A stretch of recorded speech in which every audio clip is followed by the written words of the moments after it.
রাদিয়াল্লাহু তাআলা আনহু আয়াতটা তেলাওয়াত করলেন।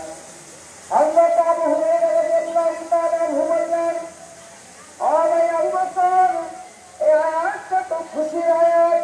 আল্লাহ রাব্বুল আলামিন বান্দাকে তার জানমালের বিনিময়ে, আল্লাহ রাব্বুল আলামিন জান্নাতের বিনিময়ে বান্দার জানমালকে কিনে নিয়েছেন। আর বান্দাকে দান করেছেন সুন্দর সুন্দর জান্নাত। এটা তো খুশির সংবাদ। আল্লাহ রাব্বুল